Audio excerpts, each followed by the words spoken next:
दुनिया भर में मुख्तलिफ किस्म की मिठाइयाँ बनाई और फरोख्त की जाती हैं। ताहम भारतीय रियासत उत्तर प्रदेश के बाराबंकी में जारी देवा का मेला मुख्तलिफ प्रोग्राम्स, पकवान और मिठाइयों के लिए काफ़ी मशहूर है। ताहम देवा मेले की मशहूर रिवायती मिठाई खाजा है, जो मैदे से तैयार की जाती है। मैदे की रोटी तैयार कर तेल में तली जाती हैं, जिसे शक्कर में पकाई जाती हैं।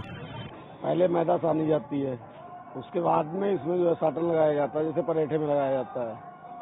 उसके बाद उसकी लोई काट करके उसमें भर दिया जाता है, भर करके पेड़ियाँ रख दी जाती है। जब घंटे 2 घंटे बीत जाता है, उसके बाद में पोड़ा जाता है।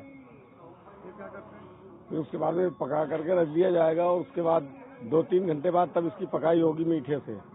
देवा मेले की इस मिठाई को अकीदतमंद तबर्रुक के तौर पर भी इस्तेमाल करते हैं और अपने अजीज़ो अकारिब के लिए भी ले जाते हैं। देवा मेला में सबसे मशहूर तो यही अपना खाजा है। इतना मीठा होता है, हर साल लेने आते हैं। यहाँ का सबसे मशहूर यही है। हम हमारे फैमिली वाले हर साल आते हैं यहाँ पर खाजा लेने, और इस साल भी आए हैं। यह मेला 10 दिनों तक चलता है और इस दौरान हाजी साहब की मीनारों पर रेशम की चादरें चढ़ाई जाती हैं। ईटीवी भारत के लिए देवा से मोहम्मद उमैर की रिपोर्ट।